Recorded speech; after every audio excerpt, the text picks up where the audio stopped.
This instructional DVD is designed to provide a deeper study of the material found in volumes 1 and 2 of La Verdadera Destreza. Here we will take a more in-depth technical view of the afirmar ángulo recto and the compases. As I have stated in volume 1, this is my own didactic method. The pedagogy and methodology of other schools of fencing cannot simply be superimposed over the Spanish school. To that end, I have developed my own pedagogy. It has been and still is my conviction that La Verdadera Destreza can and should be taught using modern comprehensible language. Any physically fit person should be able to learn this art in a relatively short period of time. It is critical to a student's foundation that they comprehend, develop, and internalize these skills. This volume provides a student with the tools to develop the technical skills that are prerequisite prior to engaging in assaults.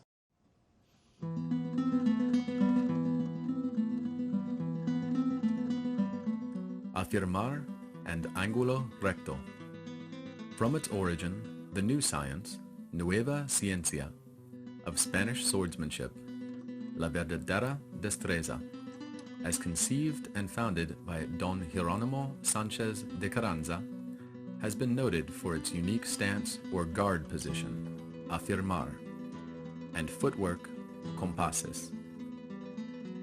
Later expounded upon in a vast number of Spanish fencing treatises, beginning with Don Luis Pacheco de Narvaez from the 17th century and subsequent authors well through the 18th century, this foundation remained the same. In the Spanish school, the guard position, as it is conceived in the French and Italian schools, did not exist. The afirmar, which literally means to become firm, or steady oneself, is in reality a stance, meaning a position of readiness of the body and weapon that serves both for the purpose of offense and defense. All maneuvers of the body and weapon are executed from this position. The diestros, as the swordsmen are called, assume an upright, semi-profiled posture with the heels slightly apart. The arm is held straight forward at shoulder level, holding the sword with its blade parallel to the ground and menacing the adversary. The points of the swords are held in front of each other's sword hilt. This posture is not only offensive, but also defensive, because both adversaries' swords are always pointed at each other in this manner. Neither can make a direct attack. However, by using proper footwork to execute an angular attack off the diameter of the circle, while observing the various other requisites of the art, such as distance, timing, proportion, and blade leverage, the diestro creates an opening in his adversary's defense. The unique posture has been noted and described by authors of fencing treatises in every work on the subject that has dealt with Spanish swordsmanship from the time of Carranza through the history of the Spanish school. Every Spanish author, from Carranza onward, states that this is the best position that a swordsman can assume for various reasons, as exemplified in the quotations of the following masters from the 16th, 17th, and early 18th centuries. Don Jerónimo Sánchez de Carranza, 1582, De la Filosofía de las Armas. The right angle reaches more. The one that has the most reach is the right angle, and is the one that is in part more primed for all of the movements, either circular or straight. It is of particular interest to note that in the glossary, Declaración, found at the end of his treatise, Carranza states, the afirmar is not essential to la destreza. At first glance, this statement may seem to be contradictory, but it is not, as it must be taken in context. Meaning that anything that is done in Spanish swordsmanship must be in accord to the situation. In this context, comprehension of the science in dealing with the requirements at hand takes precedence over pedantry and concern for the exactitude of any technical execution. Within the earlier part of his text, he states that the ángulo recto is the best posture, And the best of all of these postures is as it is born from the arm, because in this one, the nerves are more rested and more punctual to the actions of the muscles. Carranza also states, Declaración. The angle is the corner made by the arm with the sword or the legs. The right angle is the one that the sword and the arm assume, with the body being erect equally placed over both feet. The one that reaches the most is the right angle, and is the one that is better placed and more primed for all of the movements, either circular or straight. Don Luis Pacheco de Narváez, 1600. Libro de las Grandezas de la Espada. Thus, we have proven with much certainty and infallible demonstration that the right angle is the best posture, leaving aside that which Jerónimo de Carranza says, that it is not essential in la destreza to afirmar. Whenever one desires to afirmar, one will be straight, directing the point of the sword towards the chest of the adversary. Narváez explicates in minute detail why the straight posture with the right angle must be observed as the best position of the body for the diestro. He includes illustrations of a nude man and a clothed man in order to clearly show the proper skeletal alignment of the diestro. Don Francisco Antonio de Etenhart, 1675. Compendio de los Fundamentos. This is the position and stance that should always be observed, as it is the one of most reach and defense and the center of all of the rest. Don Francisco Antonio de Etenhart, 1697. Diestro, Italiano y Español. The right angle in the form that our author, Don Luis de Narváez, commands to be observed, assuredly needs no introduction. The reason why the angulo recto is exceedingly important against the Italian swordsman can be observed in its very structure. This position of the body provides the diestro with the most reach, and it constantly menaces the face and body of the Italian swordsman, no matter which one of the varying guardias that he may assume.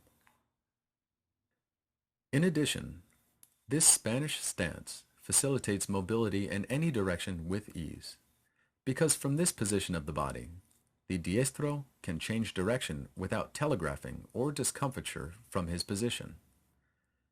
As the Italian swordsman invariably executes an attack in a linear manner, it is relatively simple for a diestro to evade via angular or circular footwork the direct linear attack of an Italian swordsman, while at the same time defend and counterstrike. Etenhart plainly indicates this in the illustration found on page 56 of his treatise. This will be delved into in more detail later. Resolving by its true position, the diestro is logically in the right angle, as in its configuration and beauty of the body, by its easy disposition for its management. Given by its perfect stance, it is the best way to its undeniable preeminence of having the most reach.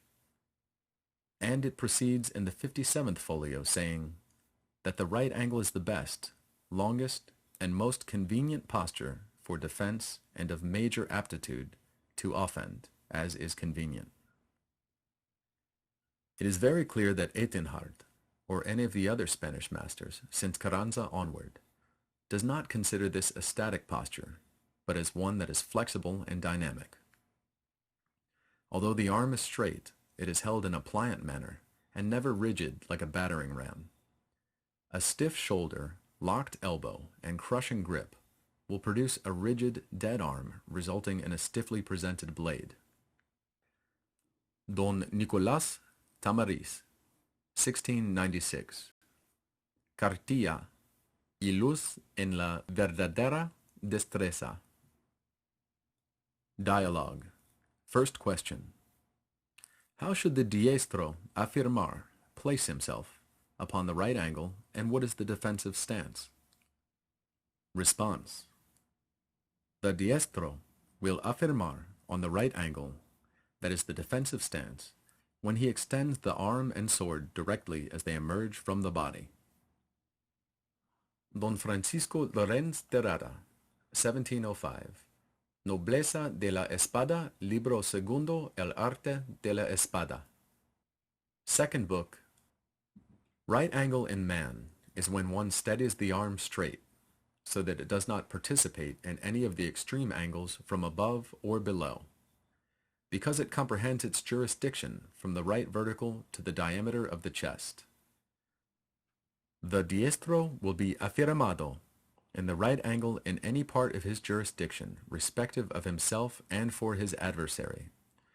All of the times that with the straight line is imagined to pass from the line of direction by the center of the arm and by the center of the hilt of the sword to its point, or by the line that is imagined to pass the center of the hilt, distancing in these three cases his body as remotely as possible, occupying the common section of the primary vertical plane, with the superior plane parallel to the horizon. Third book, The Perfect Method. The perfect method to afirmar the body. The first thing that a master should do with his disciple is to teach him how to afirmar upon the right angle, as this is the best form and most natural to be able to move anywhere with quickness and without disorder. In order that he executes it with perfection, he will tell him that from the measure of proportion, medio de proporción, he places the body with the right side forward, not totally profiled, neither squared, because to conform to the art, he must participate these two postures, presenting to the adversary his right collateral plane, with the body held solid and valiant, the right foot in front and the left behind it, one heel in front of the other, the center separated by the amount of 1 foot length, by which the body remains equally over both, and with preparedness to quickly move as much as is offered, and to execute outwardly in any movement where vigorous strength is needed, as experience will manifest to whom will afirmar as such. Where it is recognized in the figure that is found at the end of this declaration, that in line A is occupied by the right foot, that is extended by the part of the heel, is perpendicular to the one that is occupied by the left on point B, whose touching the right angle is formed with precision of 90 degrees, as is manifested. In that by sense of sight, the better understanding of the one taught is formed, it will be convenient that the master afirmar himself in the referred form, so that the disciple will satisfy himself of the teaching and imitate the master, that with this he be cleared to enter into the exercises that belong to the body. Here in stamp number 1 of this third book. Compasses, footwork. Another distinguishing characteristic of Spanish swordsmanship is the footwork. Throughout its history, Destreza masters advocated effective mobility by conservative footwork. This footwork is designated as compasses, meaning footwork executed from within or outside of the imaginary fighting circle. In general, compasses are when the body is moved from one location to another, utilizing both feet, commencing with one, then followed by the other. Those endeavoring to truly internalize this art must avoid bringing modern athletic sensibility into their training and practice. Moving in the manner of a modern athlete is contraindicated. All movements of the body and feet must be executed smoothly with the most minimum effort, sensibility, and buoyancy. Compasses must be executed in a stately manner, with the body moving as a complete unit in a connected manner. The sword arm must be held with suppleness. The diestro must achieve and exhibit total self-command. Any rough, spasmodic, and unrestrained excessive movements of the legs and body are out of the question. This is clearly evident as expressed in 2 quotations, the first from the well-known and prolific Narvaez, and the second from the work of Don Luis Diaz de Biedma. a 17th century Spanish master from Cadiz. Don Luis Pacheco de Narvaez, 1600. Libro de las grandezas de la espada. Destreza, wall and fortress of man's defense. It is necessary when exercised that the groundwork or foundation of the feet be perfect and without fault. And for this one must be aware that la destreza does not obligate anyone to make impertinent extremes with the feet, as inconsiderately separating one leg from the other, such that from one foot to the other there be a great distance. Because many have given, and erred, that seemingly in opening the legs and lengthening the body, they should reach more with the sword, and where they knowingly deceive themselves. Don Luis Díaz de Biedma, 1639, Epítome de la enseñanza de la filosofía y destreza matemática de las armas.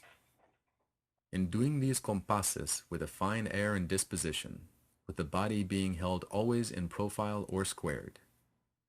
In this the science is similar to dance. In adjusting these compasses, the sword is placed in his hand as it will be stated in this discourse. The disciple being in these said compasses, he will be ordered to take the sword in his hand as straight, as shown in the present demonstration, the body profiled. The sword will be held with the pommel and the channel of the wrist, the sword and the points being at the pommels, where the measure of proportion will be chosen, with the body profiled, and with the feet within the requisites that have already been stated, as supported by the evidence found within the contemporary written material. La verdadera destreza was and is an extremely sophisticated martial art that embodied sound scientific reasoning and logic. More than just a manner of theorizing, thinking, or state of mind, it is founded on a specific knowledge of body mechanics, spatial relationships, dynamic movement, and a sound comprehension of fencing theory. All of this informs the technical approach that was physically expressed by the specific usage and application of geometry. The distinct techniques that emerged, although relatively simple, are very exact and specific. However, the variety and sophistication in how they are executed and applied are infinite and only limited by the intelligence and ability of the diestro in his internalization of this martial art. Hence, the manner in which the practitioner of the Spanish school stands, moves, and manipulates his weapon will appear very different from other schools of fencing, and as stated before, there can be no question of this, as it is clearly explicated in the period Spanish texts. The focus of this DVD, specifically on the right angle posture, afirmar ángulo recto, and footwork, compasses, is the prime directive. These are the foundations that will allow the fencer to manipulate time, distance, and proportion with ease, thus fulfilling the definition of destreza. Don Luis Pacheco de Narvaez, 1600, Libro de las grandezas de la espada. The wise and skilled, when charged with constructing some edifice so that it is perfect, firm, and durable, places much care in taking the foundations from the depths and bowels of the earth, and with much diligence, with ruler and other instruments, procures that they be straight and that they not incline to any part. Thus, for this edifice of la destreza, wall and fortress of man's defense, it is necessary when exercised that the groundwork, foundation, of the feet be perfect and without fault.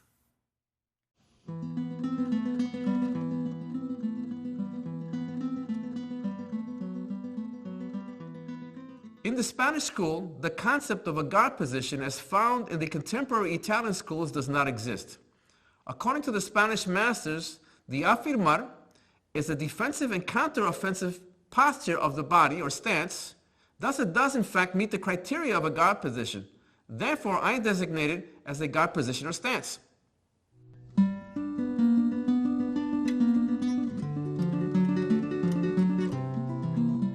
The body is held in an upright semi-profile posture with the sword arm and weapon held out horizontally. The rear arm is held naturally at the side with the index finger pointing slightly at the ground, as is demonstrated in the treatise by Flemish master Gerard Thibault, L'Académie de l'Esprit. Although not of the mainstream of the Spanish school, I find this to be useful. This positioning of the rear arm prevents it from just dangling limply at one side. It provides it with directed energy as well as a counterbalance to the sword arm. This stance forms a right angle, ángulo recto. It is a solid position of readiness for either offense or defense. It's important to note that the Spanish masters consider this posture afirmar only when the diestro was immobile. Once the diestro is in motion, the afirmar is considered solely a right angle position of the body, ángulo recto. When standing in this manner, the distance between the feet is approximately half the length of one's own foot, and the body is held with equal weight distribution upon both feet. You can have 1 foot length between your heels if that's more comfortable for you when not in motion. Once the swordsman is in motion, he cannot be double weighted. Now let's look at the afirmar position, but we will look at it in a lot more detail. Assisting me will be Maestro Acosta Martinez, and she will assume the afirmar position in 3 counts. 1, 2, and 3. Looking at the afirmar, we'll start with the feet. If you notice, her feet are at a 90-degree angle, and the space between her heels is approximately 1/2 the length of her own foot. Moving above, her knees are straight. They're not locked. They're pliant. Her hips are level. Her spine is straight. Her shoulders are level, and her arm forms a 90-degree angle with her body. Her head is held in a natural manner with her chin down, and she's gazing over the arm, over her hand. If she holds her arm in a rigid manner, it's usually because there's tension in the shoulder, and that throws it all off balance. She can be easily moved. She's not centered at all. Now, if she relaxes this arm, it forms a nice straight line forming a 90-degree angle. And it's very difficult for me to move her in any direction because she's completely rooted. Her body forms a 90-degree angle. If you notice her rear arm, it is held naturally at her side with her index finger pointing at the ground. This forms a counterbalance to that arm. So with this position, she is relaxed, she's flexible and ready to move in any direction with flexibility and smoothness.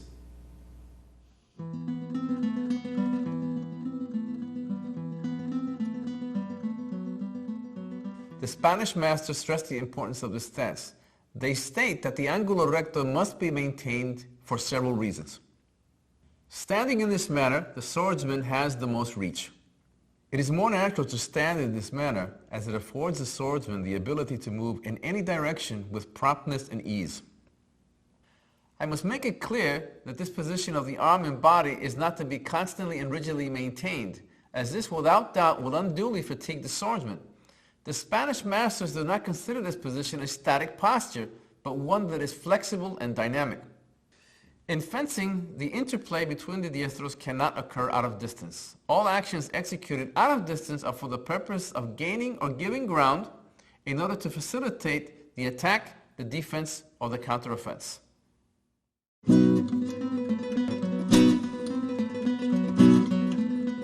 The diestro may choose to step out of distance for varied reasons, some of which may be the following.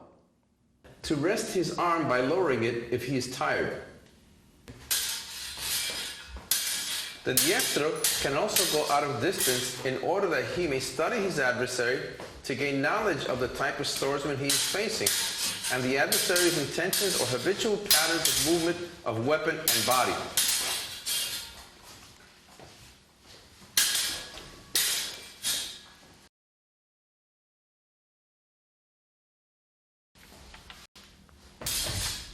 The diestro, although out of distance and lowering the sword arm and weapon, must place the weapon in front of his lead foot at an acute angle so that if he is suddenly rushed upon by his adversary, he can immediately raise his arm and weapon while stepping back at an angle, thus forcing the adversary to deal with the diestro's blade. If this is done correctly with precision, this can be a counteroffensive action, allowing the adversary to impale himself.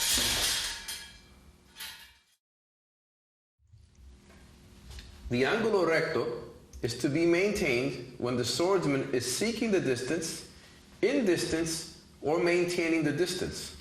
the ángulo recto with the sword arm and weapon being extended and continuously menacing the adversary acts as a deterrent and prevents the adversary from freely launching an attack as they must deal with that threatening weapon.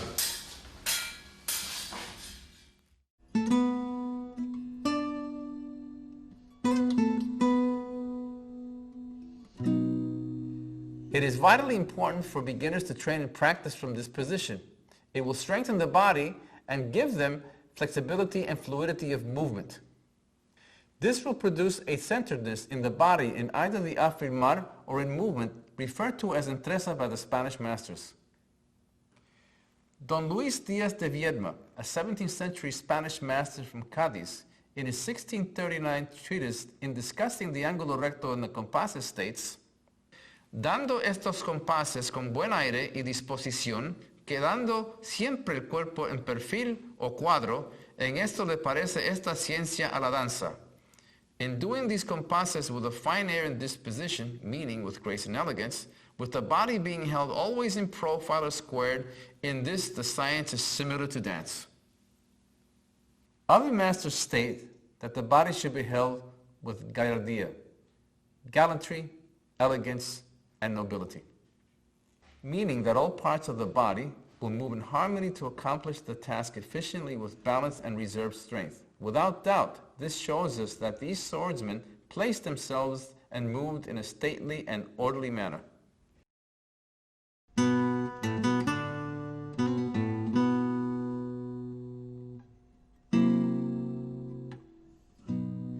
The sword hand is held palm up with the crossbar horizontal.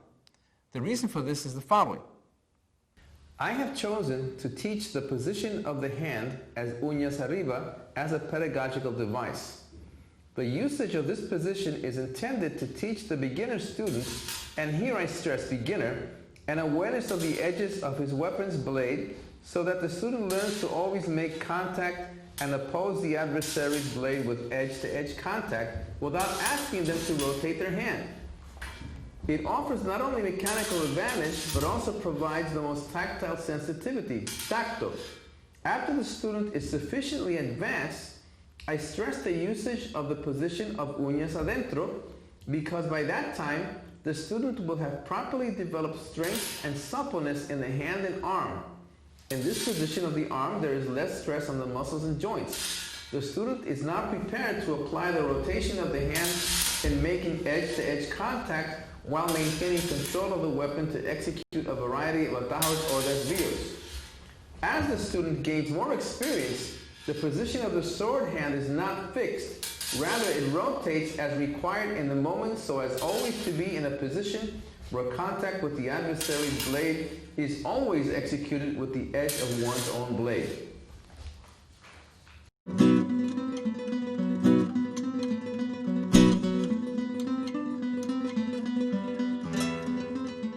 We will now look at the compasses. When in movement, the body maintains its semi-profiled posture or position. The torso is held vertically, with the shoulders and hips held horizontally. All movements of the body should be done smoothly and avoid any spasmodic actions or bobbing and weaving. And the sword arm must be held with suppleness. In the original instructional series, I did not strictly adhere to the historical terminology, because it was my intention to make La Verdadera Destreza more approachable to the modern English-speaking audience. However, today, with Spanish historical texts being much more readily available, I feel that the usage of some of the historical Spanish terms will be helpful. The following are the basic compasses upon which all of the footwork that I teach is founded.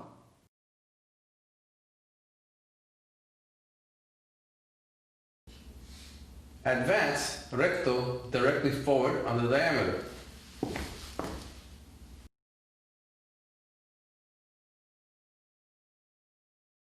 Extraño, directly backward, straight on the diameter.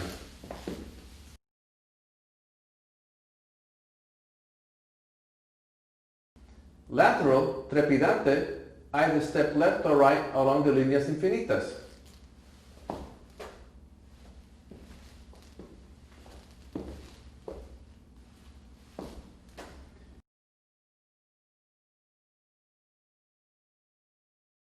Circular, curvo.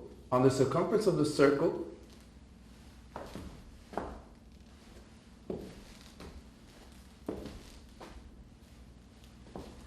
or on any curved or semicircular step forming an arc within the area of the imaginary circle.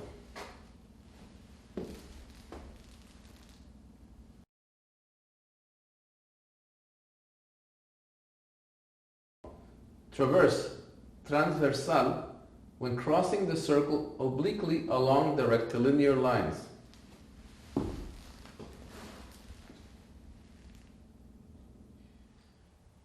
There are also other possible steps, as I have demonstrated in volume 1. For example, when taking an angular step, the feet always move in an oblique angle.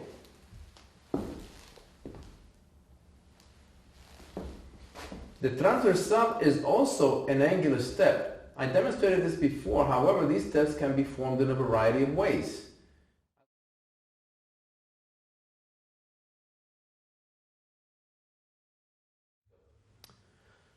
All of the footwork is based on the comprehension and proper execution of these fundamental steps.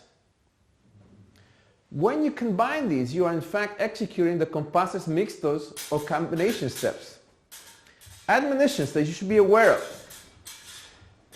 Never be double weighted and do not cross your feet. That means each step you take is done obliquely where the weight of your body is transferred completely from one foot to another.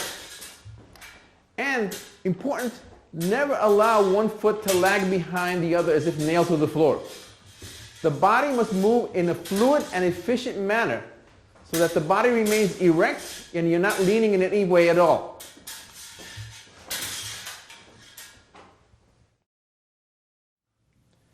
Now that we've looked at the compasses, there are many elements that should be kept in mind. First of all, one should never be double weighted. You should never cross the feet. And the body should move as a solid unit. We must avoid any stilted or lock-kneed footwork. This is key. And we've also looked at how the fundamental footwork can be varied in accordance to the situation.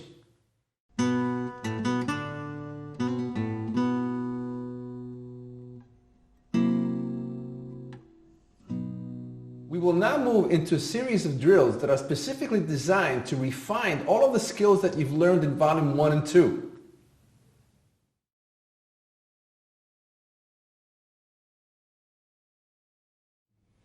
This drill must be done slowly with meticulous attention to detail for the proper alignment of the body. All breathing must be done through the nose in a relaxed and natural manner. The object is for you to develop an acute sense of the proper positioning of the body. In addition, when practicing this, you must strive to relax your mind so that you can develop a physical awareness and alertness not only for what you're doing but for your surroundings.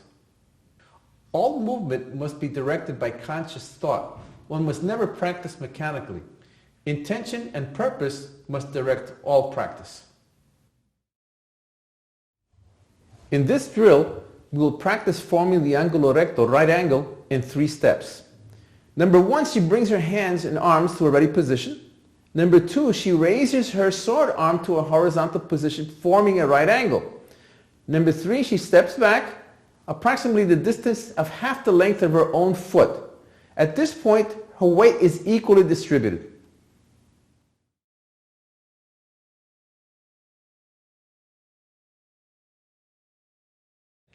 The following drill must only be practiced when the first drill has been completely internalized. This is done in 1 count.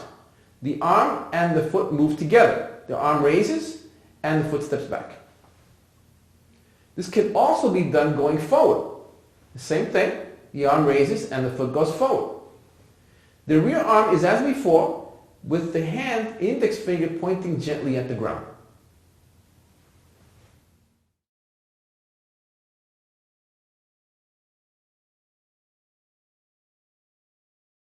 Now we will move to partner drills to practice displacement exercises for defensive maneuvering.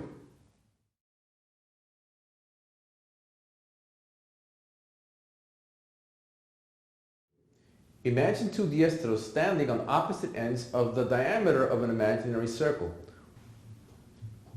the aggressor will attempt to walk through the defender, and the defender will circle to his left, exchanging positions on the diameter. It's important that the aggressor does not slow down and actually tries to walk through the defender. It's the defender's job to move in a fluid action. All actions and all movements and all steps should be done in a fluid manner with the body centered, moving as a unit.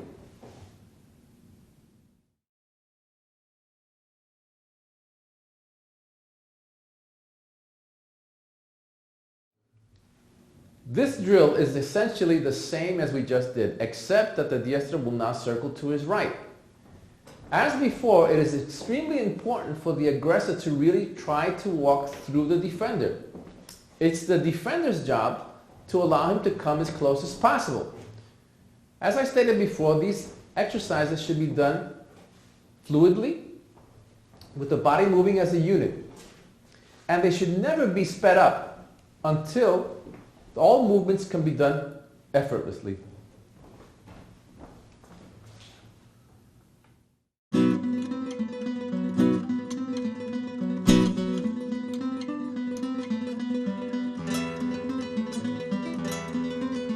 We're going to take a closer look at attack and defense. The diestros are facing each other on opposite ends of the diameter of an imaginary circle. The aggressor is going to step to the outside and touch the defender on the shoulder. Now, whatever steps are needed to get there, that's for you to decide. If you have internalized what you've previously learned, it should be relatively simple. Again, to the high outside, stepping, touching on the shoulder and returning to the position again. To the high inside, the same thing. Adjust your footwork accordingly. Back again to the original position. To the low outside, touching the defender on the waist, coming back. And to the low inside, touching the defender on the waist again. It's important that the lead foot is always facing in the direction of the lead arm. So let's take a look at these again. High outside, varying the footwork. High inside, returning again. Low outside, and low inside.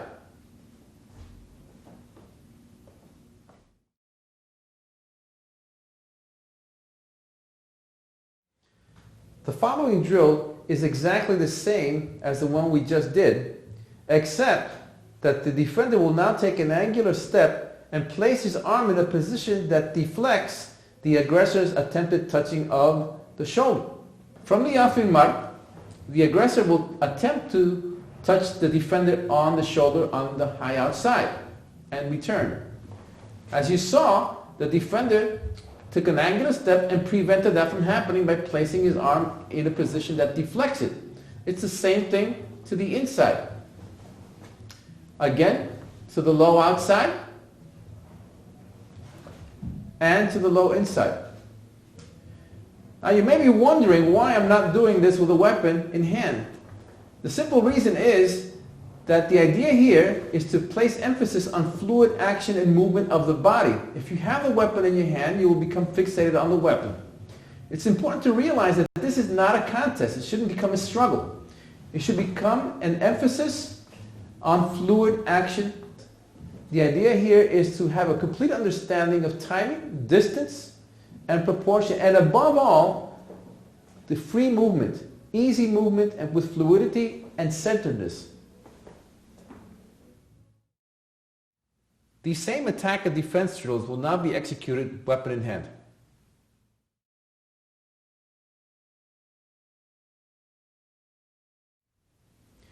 We've just completed doing a series of drills on attack and defense without the weapon in our hand. This time we're going to do the same drills with weapon in hand. Now, before I proceed, I want to let you know that we're doing this without mask on solely for audio clarity. Do not even think of doing any kind of practice without the mask and proper fencing equipment on. Beginning with the ángulo recto, uñas adentro or palm in, the diestro is going to step to my outside and place the point on my shoulder. and he returns. The same thing to the inside and returns. On each thrust, his weapon and his foot are pointing in the same direction, low outside.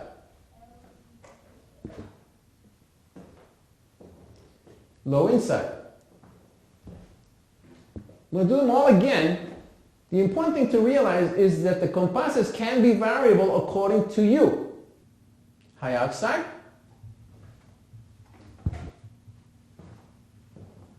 High inside. Low outside. And low inside. One more time. High outside. High inside. Low outside. And low inside. Always with the lead foot pointing in the same direction as the sword. High outside. Back to the center again. To the inside. Back again. Low outside. Back again. And low inside. The body moves as a complete unit. And as his foot lands, his point also lands on my body. This time we're going to see the same drills executed with more vivacity.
So now we will execute this drill with the sword. On the ángulo recto, he's going to attack to my high outside. I do this desvío and I displace my body, but I place my point in a threatening position. High inside. Same thing. Back again. Low outside. Back again. Low inside.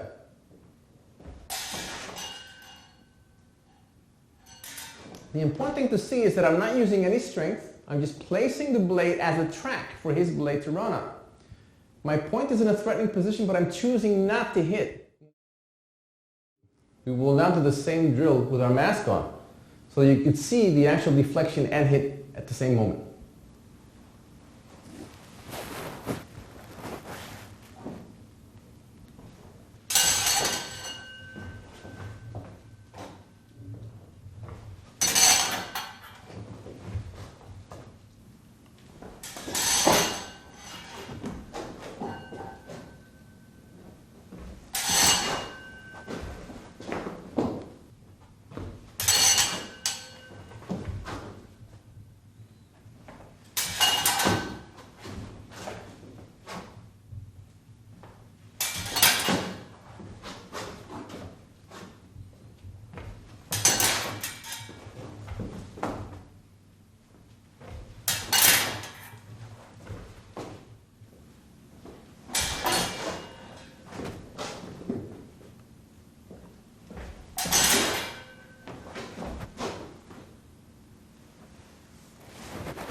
Now that we've looked at all of these drills theoretically, let's take a closer look at how they are actually applied.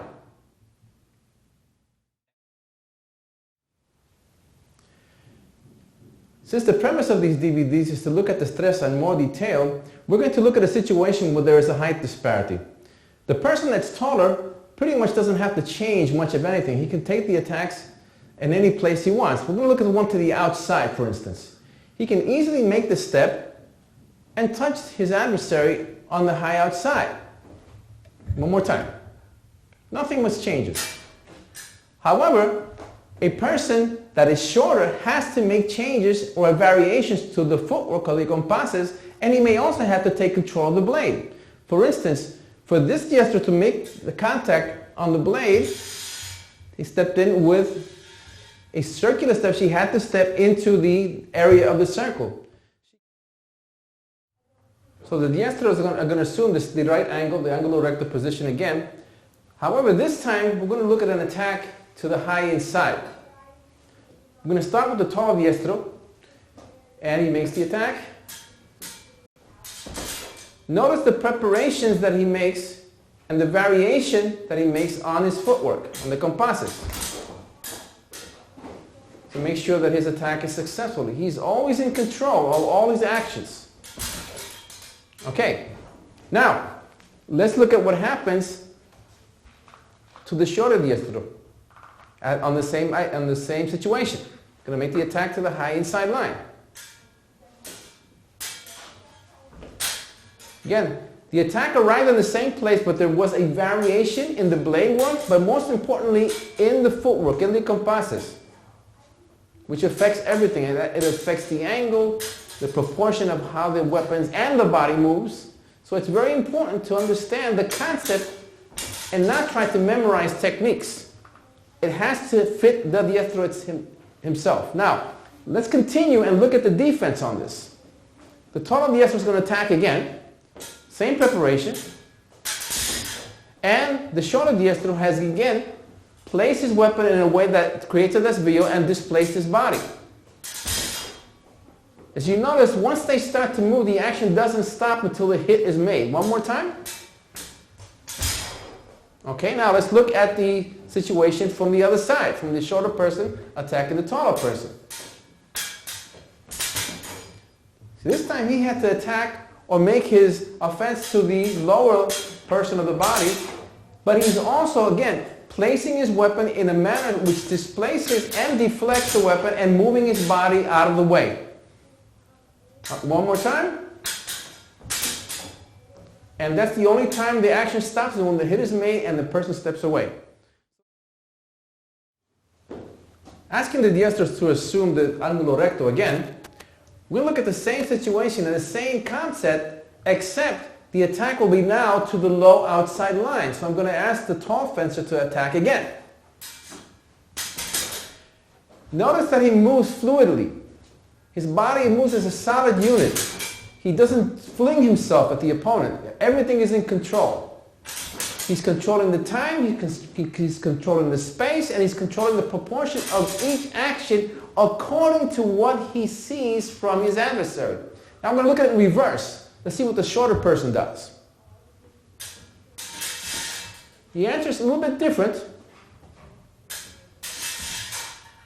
She's controlling his blade, but she's moving into the circle again. The body moves as a solid unit. Always in balance. Perfectly proportioned actions, controlling the blade, controlling the time, controlling the distance. Now, let's continue and let's look at how this is defended, what the answer to this type of attack is. I'm going to ask the taller fencer to attack again. The desvío is made with body displacement, and the hit is made at the same moment. The same moment of time, three things are occurring. Weapon is controlled, body is displaced, and the hit is made. One more time.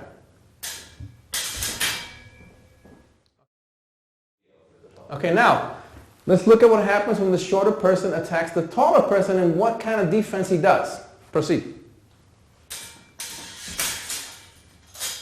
Again, one more time. He displaces his body, controls the blade, and he has to resort to a cut because of the situation he's in. That time he answered differently. He had to step back a little bit at an angle. There's the cut. Again, variations to the same problem. Fluid action. Now, how he changes that answer depends on the type of energy and the type of action he's receiving from the adversaries. Again, the concept is the same. The answer may not be exactly the same every time. In continuation, we will now proceed to the low inside attack. The diestro solo assume the ángulo recto again, de afirmar. And as before, we will start with the taller diestro attacking first. Again, you see how the variation in the footwork is executed. Every action is done smoothly. The body moves as a complete unit. There are no stilted or lock-kneed steps. The movement is as natural as possible.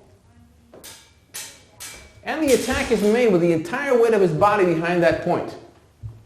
Now let's see it on the other side, how the shorter diestro will do the same attack. The same premise again.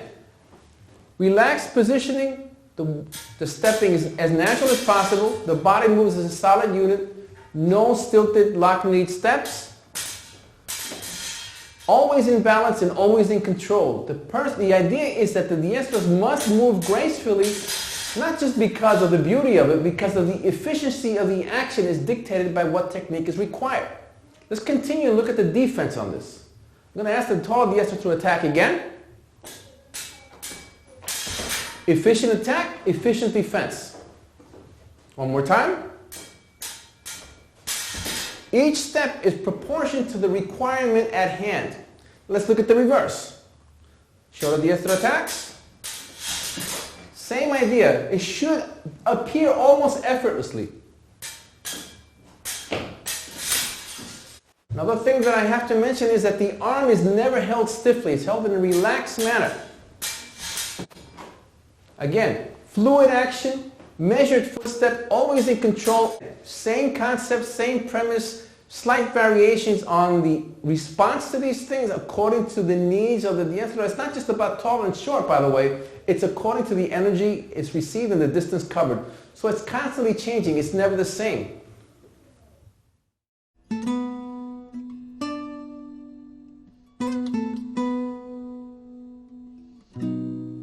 I have given you some drills to refine the fundamental footwork, but it is important to realize that this footwork, these fundamental actions must be applied according to need. So I've also provided you with examples of how these things can be varied. Both things are important to study. Practice the drills, make sure that you internalize all movement, and then learn how to apply them in accordance to the need at hand.